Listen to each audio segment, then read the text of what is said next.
मैं आज की नारी हूँ, इतिहास रचाने वाली हूँ। मैं आज की नारी हूँ, इतिहास रचाने वाली हूँ। पढ़ जिसे गर्व महसूस करे दुनिया, पढ़ जिसे गर्व महसूस करे दुनिया, वो इतिहास बनाने वाली हूँ। मैं आज की नारी हूँ, खुले आसमान में उड़ना चाहती हूँ। बांध अपनी जिम्मेदारियों का जूड़ा, अपने सपनों को सिर्फ पूरा करना चाहती हूँ। नमस्कार दर्शकों, दूरदर्शन देहरादून के खास कार्यक्रम महिला शक्ति में आप सभी का हृदय से स्वागत और अभिनंदन। मैं आपके साथ हिना जोशी। दर्शकों, जैसा कि हमारा कार्यक्रम, हमने आपको टाइटल बताया महिला शक्ति। हमारे कार्यक्रम का साफ और सीधा और सरल मकसद है महिलाओं को मानसिक और भावनात्मक रूप से सशक्त करना और मजबूत बनाना। आज की इस कड़ी में हमारे साथ एक खास महिला मेहमान हमारे साथ कार्यक्रम में मौजूद है। उनका परिचय मैं आपको दूं उससे पहले मैं कुछ बातें आपसे करना चाहूँगी। एक महिला को जगाने के लिए बहुत ज़्यादा ज़रूरी होता है दर्शकों कि उसकी आत्मा को जानना और उसको जगाना। और जब उसकी आत्मा जागृत हो जाती है तो वो खुद में बहुत ही ज़्यादा मजबूत बन जाती है। और एक महिला की ये खासियत होती है कि वो खुद मजबूत होते होते अपने परिवार को, अपने समाज को और अपने राष्ट्र को भी मजबूत बनाती है और उनके लिए बहुत ही सकारात्मक प्रेरणा स्रोत बनती है।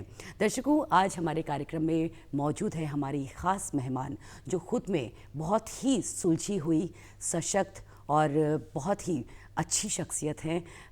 हमारे साथ है डॉक्टर एनी सिंह। आप जानी मानी प्रदेश की साइकोलॉजिस्ट हैं। डॉक्टर एनी सिंह, आपका कार्यक्रम में बहुत बहुत स्वागत और अभिनंदन। और बहुत प्यार भरा नमस्कार आप सबको। Thank you so much doctor any. जैसा कि हमारा कार्यक्रम है महिला शक्ति, हम कोशिश करते हैं डॉक्टर इस कार्यक्रम के ज़रिए हम महिलाओं को जितना हो सके सकारात्मक बातें, सकारात्मक इंस्पिरेशनल कुछ ऐसी बातें करें जिससे उनके जीवन में कुछ बदलाव आ सके, वो उन्हें अडेप्ट कर सके और अपनी लाइफ को खूबसूरत तरीके से आगे बढ़ा सके।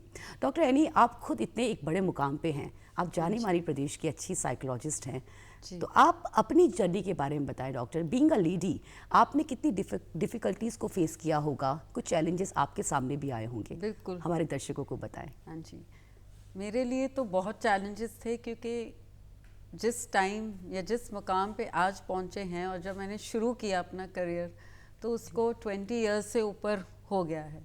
हाँ और उस समय में दो चीज़ें थी। एक तो महिलाएं इतना घर से निकलती नहीं थी, सबसे पहले इतना सपोर्ट नहीं था जो आजकल सब देते हैं। हाँ, और दूसरी बात है कि हम लोगों के जो शादी करना, मैरिज सबसे ज़रूरी माना जाता था और वो आपके अगर 21-22 की एज में हो जाए और उसके बाद आपको पूरा परिवार भी संभालना है। जॉइंट फैमिली थी, आपके सास ससुर ननद देवरानी सब इकट्ठे रहते थे। उसमें समय निकालना, पढ़ना और अपने सबको सबसे पहले कन्विंस करना कि आपको कुछ करना है, कुछ अलग हट के दिखाना है, तो उसमें बहुत संघर्ष लगा। आपको कोई आपकी लाइफ में कोई ऐसा इंसिडेंट या कोई ऐसा शख्स जिन्होंने आपको प्रेरित किया हो आगे बढ़ने के लिए और इस फील्ड को चुनने के लिए में आपकी मदद करी हो? मेरी तो एक्चुअली अध्यापिका जो थी कॉलेज में, उनको मैं बहुत पसंद करती थी, साइकोलॉजी की जो टीचर हैं, और इसीलिए मैंने ये सब्जेक्ट जो मनोविज्ञान है लिया था। और बीए ऑनर्स मेरिट लिस्ट में थी, बॉम्बे यूनिवर्सिटी में स्कॉलरशिप मिला था मुझे। लेकिन यह है कि फिर शादी हो गई तो कुछ साल उसका गैप पड़ा।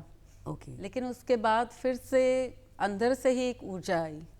और आई थिंक मेरी मम्मी ने बहुत सपोर्ट किया। उन्होंने कहा कि अब आपको दोबारा अपने पढ़ाई के ध्यान दो, क्योंकि अब बच्चे भी थोड़े बड़े हो गए हैं। तो फिर मैंने अपना मास्टर्स किया यहाँ से, हेमवती से, और यहाँ भी मैं गोल्ड मेडल मुझे मिला। अरे वाह। और साथ ही मैंने मास्टर्स इंग्लिश में भी किया। तो दोनों सब्जेक्ट्स का एमए मैंने मास्टरी करी, साथ में फिर डिप्लोमा करा चाइल्ड साइकोलॉजी के ऊपर, पोस्ट ग्रेजुएट डिप्लोमा। सो बस फिर there was no looking back, एक चीज़ फिर दूसरी चीज़, तीसरी चीज़, फिर क्लिनिक खोला और कई स्कूल्स के साथ अटैच हो गई। ऐसे ऐसे। And you are specialist in child psychologist and adolescence, right? Adolescence, yes. बिल्कुल। स्कूल से काम ज़्यादा है मेरा रिलेटेड। हाँ, देहरादून के कुछ नामी गिरामी स्कूल्स हैं जिनके साथ आप जुड़ी हुई हैं, आप उनको काउंसिल करती हैं, है ना? डॉक्टर, सबसे पहला प्रश्न मैं आपसे, इसके बाद आपकी जर्नी के बाद, आपकी जर्नी काफ़ी रोमांचक रही है, काफ़ी उतार चढ़ाव रहे हैं, है ना, कितना स्ट्रगल रहा है, मुंबई से देहरादून शिफ्ट होना खुद में एक बड़ा चेंज है। बिल्कुल। और कई बार परिवर्तन जो होता है वो हमारे जीवन में बहुत बड़ा बदलाव लेकर आता है, कभी कोई या जगह का परिवर्तन हो या किसी भी चीज़ का परिवर्तन हो। इस बात को आगे बढ़ाएंगे, लेकिन उससे पहले मैं जानना चाहूँगी डॉक्टर, हमारे दर्शक भी शायद ये जानना चाहेंगे, एक साइकियाट्रिस्ट और एक साइकोलॉजिस्ट में क्या डिफरेंस है, एक मनोचिकित्सज्ञ और एक मनोवैज्ञानिक में क्या डिफरेंस है? हाँ, ये क्वेश्चन जो आप कह रहे हैं बहुत सही है। जब मैंने यहाँ स्टार्ट किया था मनोवैज्ञानिक क्लिनिक अपने घर पे जब बनाया, तो सबसे पहले लोग जब अपॉइंटमेंट के लिए बात करते थे तो उनका यही होता था कि आप हमें कौन सी दवाई देंगे। अच्छा। तो उन्हें लगता था कि दवाई देना ही काउंसलिंग का भी काम है। फिर ये समझाना पड़ा कि देखो दो चीज़ें होती है। अब आप डॉक्टर पे भी जब जाते हैं तो एक होता है जो आपका उस टाइम का सिम्टम है, जी बिल्कुल, जो लक्षण है वो देखने हैं, हाँ जी, है ना। तो उस टाइम उसका इलाज आपने किया, हेडेक है तो आपने दवाई ले ली या कुछ भी, लेकिन उसका जो कारण है वो भी तो जानना उतना ही ज़रूरी है। ओके, हाँ तो जी। उसी तरह फ़र्क है एक चिकित्सक में और एक मनोवैज्ञानिक में, हाँ जी। क्योंकि जो साइकाइट्रिस्ट होता है वो मेडिकल बैकग्राउंड से होते हैं, उन्होंने MBBS और वो किया होता है उसमें, तो मेडिसिन वो दे सकते हैं। और जो काउंसलिंग में है, साइकोलॉजिस्ट हैं, वो नेसेसरी नहीं है कि साइंस बैकग्राउंड हो, आर्ट का भी हो सकता है, ह्यूमैनिटीज़ का हो सकता है, लेकिन हम ढूंढते हैं जड़, बिल्कुल, कि ये प्रॉब्लम बार बार क्यों आ रही है। हाँ जी, क्योंकि अगर हेडेक है, ज़रूरी नहीं कि ये सिर्फ कोई रीज़न इसका फिजिकल है, कुछ और भी हो सकता है। साइकोलॉजिकल रीजंस भी इसके हो सकते हैं। तो वो हमें जो है उस पे ध्यान देना होता है। और लॉन्ग रन में वो चीज़ें ज़्यादा ज़रूरी हैं। बिल्कुल बिल्कुल। चलिए, ये तो डिफरेंस एक हमारे दर्शकों को भी समझ में आया, हमें भी समझ में आया। डॉक्टर, अगले प्रश्न की तरफ बढ़ते हैं। महिलाओं के मानसिक स्वास्थ्य पर परिवार का और समाज का क्या प्रभाव पड़ता है? समाज का पड़ता है सबसे पहले, क्योंकि जिस दिन से एक महिला पैदा होती है और जिस तरीके से ट्रीटमेंट मिलती है, हम जैसे व्यवहार करते हैं, वैसे ही उनकी मानसिक संतुलन और हर चीज़ में प्रभाव पड़ता है। कुछ लोग तो उनको सपोर्ट करते हैं, उनके अंदर एक आत्मविश्वास जगाते हैं, ऊर्जा जगाते हैं, और कुछ है जो सोचते हैं या कहते हैं कि वो शायद कम हैं, हतोत्साहित करते हैं बेसिकली। हाँ जी। तो उस तरीके से, उस हिसाब से ही उनकी जो परवरिश है और उनकी जो पर्सनालिटी है वैसे ही प्रभावित होती है।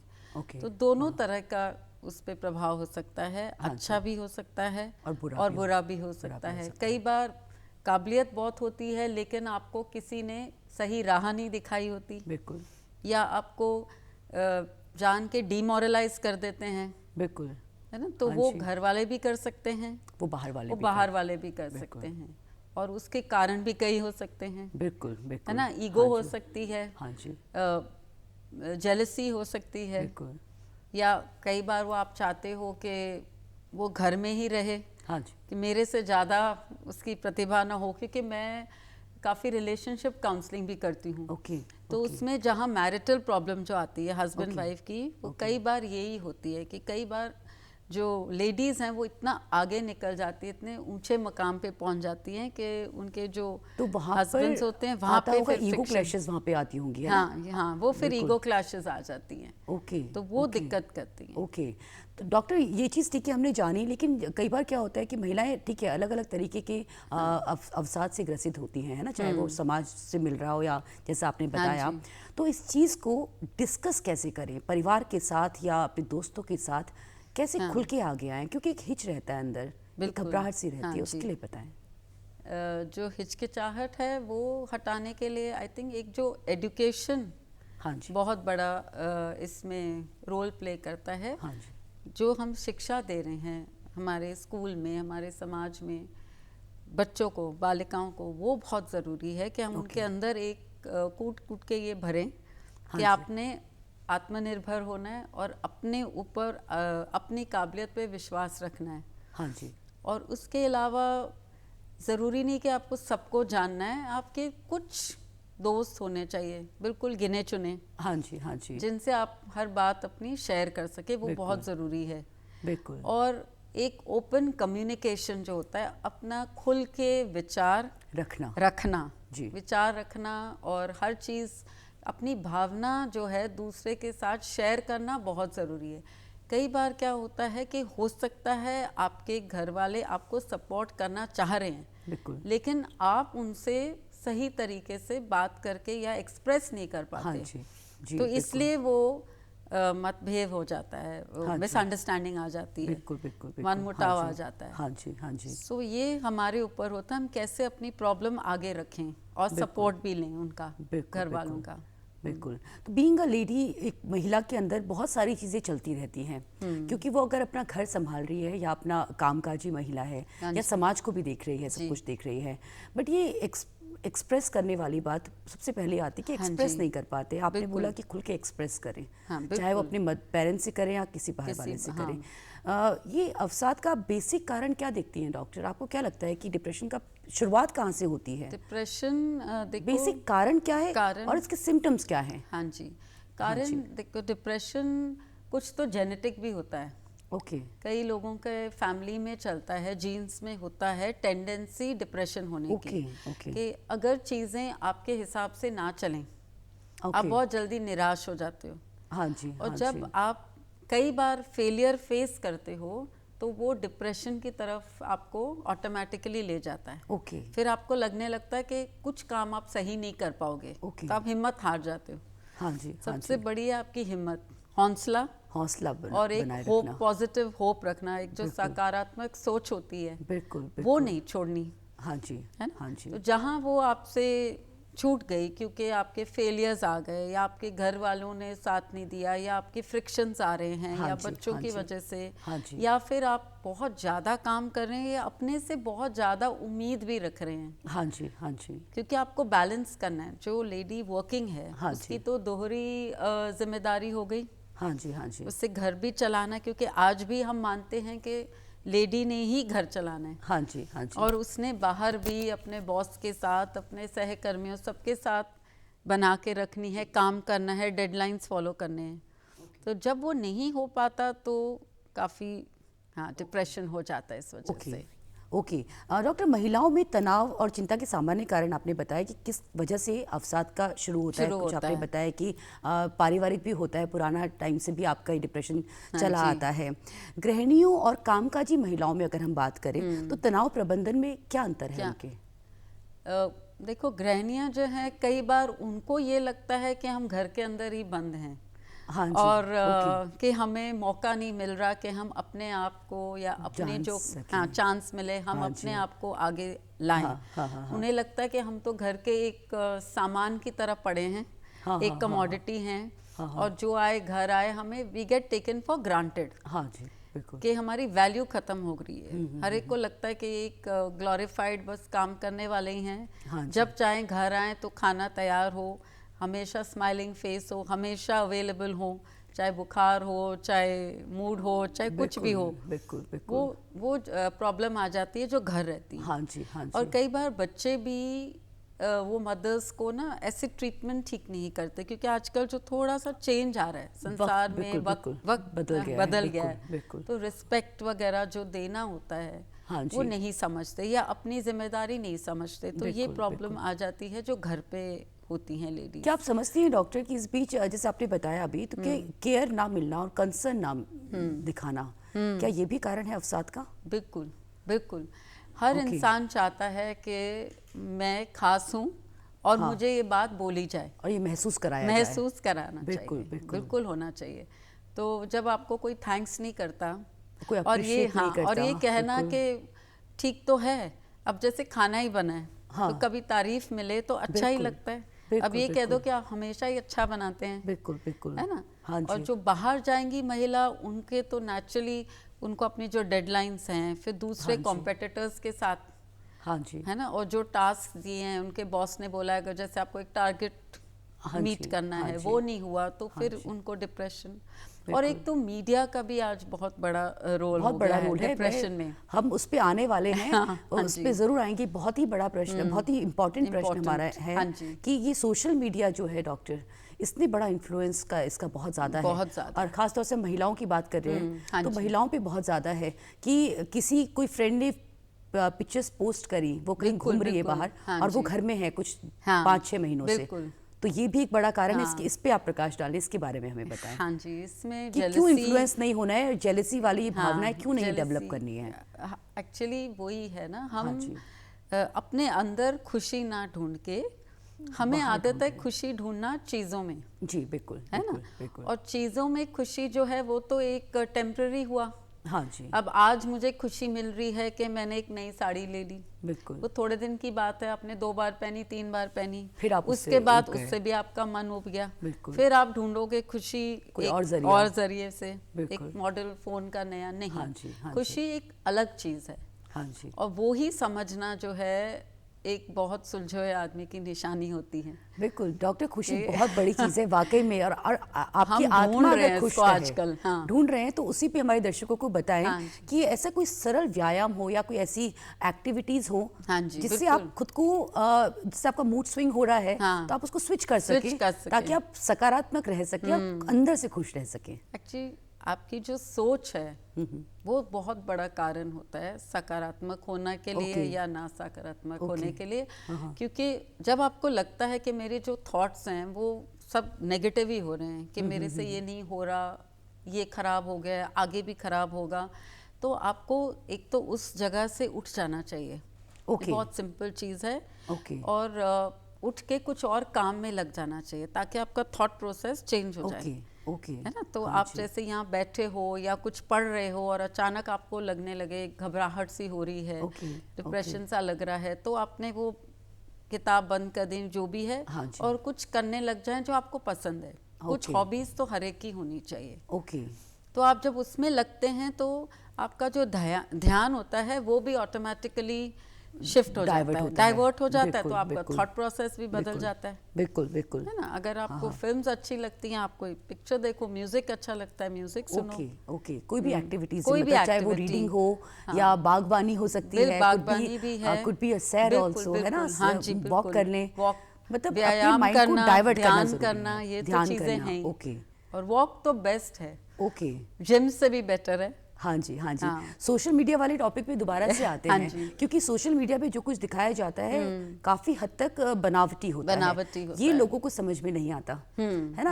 अब ऐसे कुछ रील्स देख लेते हैं, कुछ वीडियोस देख लेते हैं जिसको अपने मन में लेके बैठ जाते हैं, और हमारे साथ ऐसा क्यों नहीं हो रहा है? हाँ जी, बिल्कुल। इसके बारे में हमारी गृहिणी, जो हमारी दर्शक हैं, जो महिलाएं हैं, कामकाजी महिलाएं हैं, जो भी हैं, उनको बात बताएं। देखिए, हर एक के जीवन की परिस्थिति अलग होती है, सबसे पहली बात, है ना।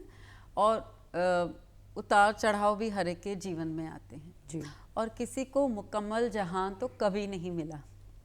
किसी के पास बच्चे बहुत अच्छे होंगे जी, पढ़ाई में अच्छे लायक होंगे, किसी का शौहर बहुत केयरिंग होगा, बिल्कुल, किसी के पास पैसा होगा लेकिन घर में खुशी नहीं होगी, आपस में तालमेल नहीं होगा, बिल्कुल। तो ये आप कहो कि हर चीज़ 100% मेरे पास हो ही नहीं सकता। और जिंदगी में संघर्ष ना किया तो वो जिंदगी ही क्या हुई फिर तो। बिल्कुल डॉक्टर, वो तो फिर इंसान की हमारी फितरत ही ऐसे कि हमारे अंदर एक कुछ अभाव रहने चाहिए ताकि हम कोशिश करते रहें। हाँ जी, बिल्कुल। अगर हर चीज़ पाली तो आपके डिज़ायर ही ख़त्म हो जाएंगे और आपकी जो एक शक्ति है, जो अपने अंदर एक वो मोटिव होता है, वही खत्म हो जाएगा। बिल्कुल बिल्कुल, तो वो तो बना के रखना है। बिल्कुल बिल्कुल डॉक्टर, हाँ। और याद रखिए कि 50% जो आप देख रहे हैं वो सच्चाई नहीं है, सच्चाई नहीं है। इनफैक्ट हमारे ही जान पहचान में ही कुछ ऐसे कपल्स थे जो कि लगता था कि बहुत ज़्यादा इनके आपस में प्यार है, उनका जो तरीका था बात करने का, दिखाने का, और थोड़े दिन में पता चला उनका डाइवोर्स ही हो गया। तो अंदर क्या चलता है और बाहर क्या होता है वो नहीं कह सकते। बिल्कुल बिल्कुल। वैसे भी कहते हैं जो ज्यादा ही कोई खुश दिख रहे हैं, मुस्कुरा रहे हैं, उनकी अंदर प्रॉब्लम्स हो सकता है ज्यादा हो। बिल्कुल। ये सब डिफेंस मैकेनिज्म्स होते हैं जो हम कवर करते हैं। ओके। तो कैसे हम पता लगाए अगर कोई अवसाद से ग्रसित है, अगर हमारे परिवार में ही है या हमारे दोस्तों में है, तो कैसे पता लगता है? कुछ खास लक्षण इसके होते हैं क्या, कुछ अलग तरीके हाँ से? जी, कुछ लक्षण तो हैं। हाँ जी। आपकी कई बार नींद बढ़ जाती है, आप सोना पसंद करते हैं, आप देखेंगे बच्चों में या किसी में, क्योंकि आपकी दिलचस्पी, जो काम आप हमेशा करते थे घर में या कुछ, उसमें आपकी दिलचस्पी कम होने लगती है। खान पान में या तो आप ज़्यादा खाने लगते हैं, वेट गेन होता है, या फिर आप बिल्कुल खाना बंद कर देते हैं, वेट लॉस हो जाता है। दोनों चीज़ें हो सकती हैं। अच्छा, ये भी अवसाद के ही लक्षण हैं सारे? बिल्कुल। तो ये सोचना कि जो बहुत मोटा है वो इसलिए हंसमुख है, खुशबाश है, ऐसा भी कुछ नहीं है। कई बारी वो उनकी एंजाइटी ईटिंग होती है, क्योंकि ये जो हम मीठा खाते हैं, ऐसी चीज़ें हैं ना, ये डायरेक्ट हिट करती हैं।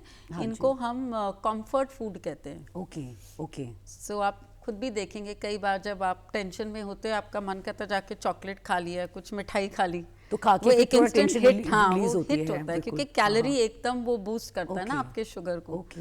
तो एक्चुअली जब आप वेट भी जल्दी गेन कर रहे हैं, तो ये भी हो सकता है कि इसके अंदर आपकी कोई डिप्रेशन है। आप एक चीज़ को भूलने के लिए या उस चीज़ की कमी को पूरा करने के लिए आप किसी दूसरी चीज़ को इस्तेमाल कर रहे हो।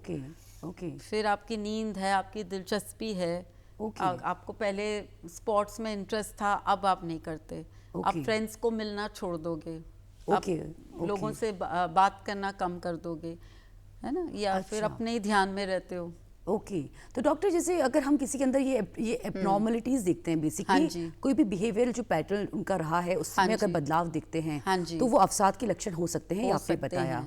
तो उसके लिए हम कैसे इनिशिएटिव लें? अगर हमें खुद से, बीइंग अ लेडी, एक महिला के अंदर बहुत ज्यादा रहता है, अपने बच्चों को भी देखना है, अपने इन-लॉज को भी देखना है, पति को देखना है, और कामकाजी है तो अपने ऑफिस को भी देखना है, अपने है ना कर्मचारियों के साथ भी मेल मिलाप बना के रखना है। तो उस वक्त एक महिला की जिम्मेदारी कहाँ पे आती है? और एक अगर महिला खुद अवसाद से ग्रसित है तो कोई उसकी मदद कैसे करे? वही है कि परिवार के अंदर हर सदस्य को दूसरे की मदद करनी है।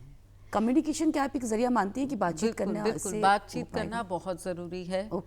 और अगर उसे लगे कि अपने बच्चों में उसको ऐसे लक्षण दिख रहे हैं, तो ज़रूर मनोवैज्ञानिक पे जाना बहुत ज़रूरी है। ये हाँ, इस बात को ना हमें छुपाना है।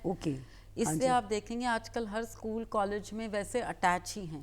गवर्नमेंट खुद कहता है कि काउंसलर्स अटैच होने चाहिए। क्योंकि आप कुछ भी करें, अगर आपकी मानसिक स्थिति सही नहीं है तो हर चीज में उसका प्रभाव पड़ेगा, आपका काम हो ही नहीं सकता अच्छी तरीके से, है ना।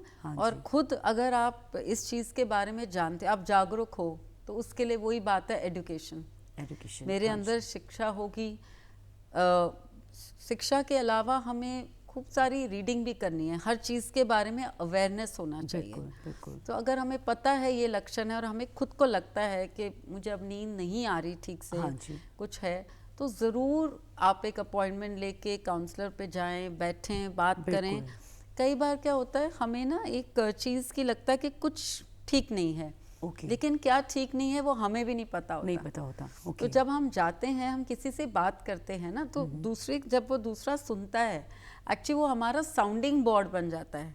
हम बोल रहे हैं, एक्चुअली हमारी ही बातें हमें खुद को लाउडली सुनाई दे रही है किस्म से। आधा हल तो हमारा वही हो जाता है, सुनते हुए कि कोई आपको सुन रहा है, तसल्ली से सुन रहा है। बहुत, क्योंकि कई बार समय ही नहीं किसी के पास सुनने के लिए। बिल्कुल डॉक्टर, कुछ आजकल ऐसा भी होता है कि महिलाएं अपने काम में बहुत उलझी रहती हैं, बहुत शिद्दत से अपने काम को करती हैं, और कभी कोई जैसे बोला कोई अप्रिशिएट नहीं करता। माँ जैसे रोज रोटी बना रही है, वाइफ रोटी बना रही है, सब्जी बना रही है, रोज का काम है वो बना रही है, लेकिन कभी जाके अगर अप्रिशिएट कर दिया जाए तो उसमें कुछ अलग बदलाव आता है। बिल्कुल आता है। और कई बार कुछ महिलाएं गिल्ट कॉम्प्लेक्स भी पाल लेती हैं डॉक्टर, अपने अंदर गिल्ट कॉम्प्लेक्स पाल लेती कि मेरी वजह से शायद ये हो रहा है, सब गलत हो रहा है, या मेरी वजह से मेरे परिवार में या मेरे मित्रों में कहीं कुछ दिक्कत हो रही है। उससे कैसे उभरा जाए, और गिल्ट कॉम्प्लेक्स कैसे पनपता है, कैसी चीजें? हाँ जी, गिल्ट कॉम्प्लेक्स भी वही है, आपके जो बचपन से जिस तरीके से आपको पाला गया है उसी हिसाब से है कि जिसके अंदर कॉन्फिडेंस होगा वो गिल्ट कॉम्प्लेक्स नहीं पालेगा। क्योंकि देखो, इंसान है तो गलतियां भी होंगी। हाँ जी।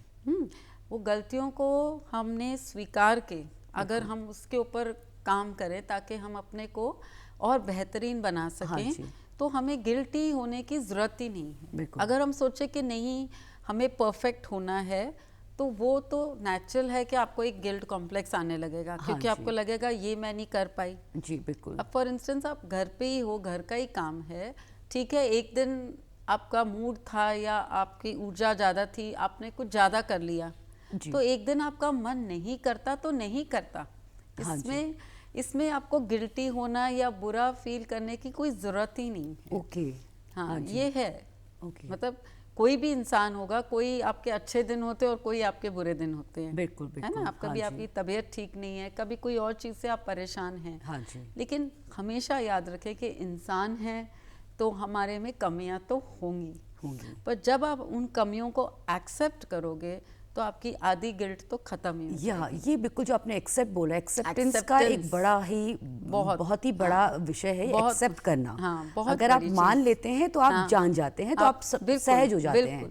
एक्सेप्टेंस एक बड़ा इशू है, बहुत बड़ा इशू है। जब हम काउंसलिंग भी करते हैं, हमारे में एक्चुअली वहीं जाके इलाज शुरू होता है, जहां अगला एक्सेप्ट करता है कि हाँ जी आप सही कह रहे हो, मेरे अंदर ये कमजोरी है। जब तक वो नहीं मानते तो आप वो उसका इलाज हो नहीं सकता। काउंसलिंग में भी उसमें कोई मदद नहीं मिल सकती। आपको खुद लगना चाहिए कि हाँ मैं कुछ कर रही हूँ जो नहीं सही हो रहा, ये मानना पड़ेगा, जानना पड़ेगा और उस पे काम करना पड़ेगा। बिल्कुल, एक्सेप्टेंस बहुत ज्यादा जरूरी है ना। अपनी गलतियों को, अपनी कमियों को, अपनी खूबियों को भी जाने, लेकिन अपनी कमियों को जरूर जाने और समझें उसको, है ना। डॉक्टर, बच्चों की परवरिश, एक माँ का पूरा दिमाग बच्चों पे लगा रहता है, और आज का जो समय बहुत ही कॉम्पिटिटिव वो है वर्ड है, तो बहुत ही ज्यादा कंपटीशन, बच्चों पे प्रेशर भी रहता है।